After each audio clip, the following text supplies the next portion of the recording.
Mozambican President Filipe Nyusi says troops fighting militants in its northern Cabo Delgado province were gaining ground and the enemy was retreating. Nyusi was addressing the nation on the crisis that was triggered in March when the insurgents attacked the coastal town of Palma near natural gas projects. Nyusi says the insurgency has caused total paralysis in mineral activity, agriculture and infrastructure development in the region. Mozambique will coordinate the Southern Africa Development Community against the terrorist groups operating in the northern Mozambique province of Cabo Delgado. That's according to the Chief of Staff of the Mozambican Armed Forces, Joaquim Magrace. South Africa will lead the troops with Botswana assisting. Magrace said Mozambique will provide the general staff for the entire anti-terrorist operation. 9 Mozambican officers have been chosen to be in all positions of coordination, although each SADC country will command its own forces, with South Africa as the country with the largest force in overall control. Meanwhile, Rwandan forces deployed to help contain an insurgency have killed at least 30 militants. Security officials say the troops were patrolling a forest near the northern port town of Palma when they encountered the militants. About 1,000 Rwandan soldiers were sent to Mozambique earlier this month. About 8,000 people have been displaced by the 4-year insurgency. Thousands of people have been killed. For more on the Mozambique conflict, we're now joined via Zoom by David Otto, the counter-terrorism expert. Mr. Otto, a very good evening to you. Thank you so much for joining us and a warm welcome to the Globe. First of all, what do you make of the announcement that the Mozambican troops are now gaining ground in Cabo Delgado? That's a very positive announcement, especially the fact that Cabo Delgado, the district of Mueda, Palma, Muidimbe, these were areas which were prior to now, they were somehow under control of the so-called Al-Shabaab, ISIS-linked jihadists. Now, I think it's a positive news that we've had now African countries, especially countries like Rwanda, more importantly, SADC forces, South African forces, been preparing to be deployed to this region. But I think the most important thing is that the presence of Rwandan forces is now making some positive news. As I understand, some of the areas in Mueda, some villages in Mueda, Palma and Muidimbe have now been retaken from the jihadists, and they are now being secured by both Mozambican forces and Rwandan forces working side by side. Who could possibly be credited for this positive development? Is it perhaps the foreign intervention of foreign forces such as the Rwandan forces and the SADC forces as well? I think credit has to go to each and every one of the forces that are there. Remember, this is a counter-insurgency operation. The Rwandan forces are foreign to this territory, and it's only by coordinating with the presence of the Mozambican forces who are actually leading the front, that is when any of them can actually have any success. So it's a team spirit that is now on ground. I mean, without the Rwandan forces, of course, this could have been a lot more difficult for the Mozambican forces. But without the coordination of the Mozambican forces, then the Rwandan troops will be sitting ducks. They don't know the location. They have to follow the lead of the Mozambican forces. And this is how it is going to work. Even when SADC deploys its forces from South Africa, Tanzania, and other contributing states, it will have to be led by the Mozambican forces because they know the terrain. They know which areas are more critical. So it's the team spirit. You know, there is no one who can take any or all of the credit. So the tension between Mozambique and SADC and the deployment of the Rwandan troops in the theatre of battle, did it play a part in the change of attitude, in particular from South Africa? Because we understand that there's also been tension between South Africa and Mozambique. I think one of the things we've always talked about is to try as much as possible, especially when it comes to the peace and stability of African countries, in the case of Mozambique, to leave politics out of security issues. Now, I think SADC is quite unhappy that Rwandan forces, well, we have to be clear, 700 soldiers and about 300 police officers, not 1,000 soldiers. So I think what the SADC is saying, which is somehow plausible, is that they should have been told that Rwandan forces are being deployed to this region. And the second argument is that SADC should have had priority. But I think it's not about who comes first.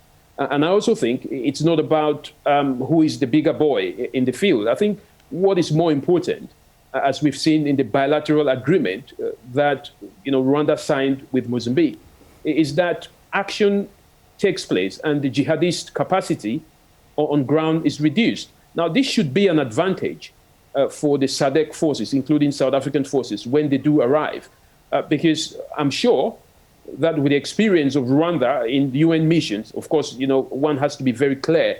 This is a different ballgame. This is fighting insurgency. It's not peacekeeping or peace missions. But I think the presence of Rwandan forces working alongside Mozambican forces will give the arriving SADC forces a soft landing ground. And working in collaboration should be an advantage for all of them, in my opinion.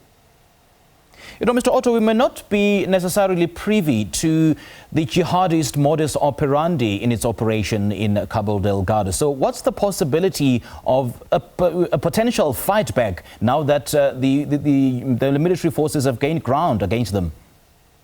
I think what should be very certain, especially for contributing forces, is that they should expect casualties. I mean, South African forces do not have the kind of experience fighting ISIS and Al-Qaeda type of jihadists. They don't have that experience. The Rwandan forces, too, don't have that kind of experience. So, these countries should expect casualties, to happen. But this is normal when it comes to war. But I think, what is going to happen now, there are sources who say the jihadists are about 3,000 in number. I mean, this could be overestimated. Because they don't have any official registration of fighters. But again, in counterinsurgency, it's always good to overestimate your enemy than underestimate them. Now, what I think is going to happen is that we would see an increase, perhaps, in attacks carried out by these jihadist groups, perhaps not just in Mozambique, but then beginning to extend, some of the attacks to these troop contributing countries. So one has to be very careful how you deploy your troops. Now, this is not to say that Rwandan forces or South African forces shouldn't help Mozambique, but they should be aware that the modus operandi of ISIS, linked factions, is that as soon as you deploy your forces to fight them in one location, they too will find a way to establish units in your country, to fight you in your own backyard. So this should be an expectation, but it shouldn't be a deterrent to the contributing countries. And taking into cognizance that this is the first time that the Rwandan and the SADC forces are thrown into an ISIS-linked jihadist battle of this nature, what's your level of understanding of how well they've adapted to this? I think the first thing is, they will learn by experience, like every other country does learn by experience. Counterinsurgency is not a war that you read in the books, or you simply just have the experience by in theory. You've got to learn it in practice. Now, the way that you do this, in helping the forces to settle in that kind of an environment which is very unpredictable, is to carry out a very effective force deployment training. People have to know what to expect. They have to understand the modus operandi of the jihadists, how they carry out their massacres. I mean, the forces have to be prepared, not just physically, but psychologically as well. They've got to be able to, understand this. Now, the key about this is how much they work alongside the ground forces that are there, the Mozambican forces, and how much they can win the hearts and minds of the local population. This is very important. If they lose this, if they lose their coordination with the Mozambican forces, if they cannot win the hearts and minds of the local population, this is going to be tragedy. But, I hope that with the experience of Rwanda, but also South Africa in certain types of war, not this kind, they will be able to adapt. But, trust me, they will suffer casualties. But this is the nature of counterinsurgency. No doubt the local population obviously needs to have an input insofar as, fighting this battle against these insurgents. So, and in terms of the cooperation between the local Mozambican forces and the foreign forces, have you seen a coordination between those forces? Yes, I mean, I've spoken to, some people on ground, and one of the things that they've established is that there is a fine coordination that is happening between the Mozambican forces and some of the foreign forces, especially Rwandan forces that are already on ground. I know that there are SADC advanced forces that are there to, provide a soft landing, but, it has to be told that they are not yet involved in any, battles yet. So there is that coordination that is already, being worked out between these countries, and I can see that there's going to be some progress. People are going to try and adapt to the local population. They've got to be able to interact with the people, win their hearts and minds, and try as much as possible to ensure that there is coordination of operations. Now, one thing which is very clear in terms of counterinsurgency, it's that it is a people-centric activity. The people are the ones who give intelligence. They are responsible by duty to give information, but only if they can be seen to have that protection from the local forces.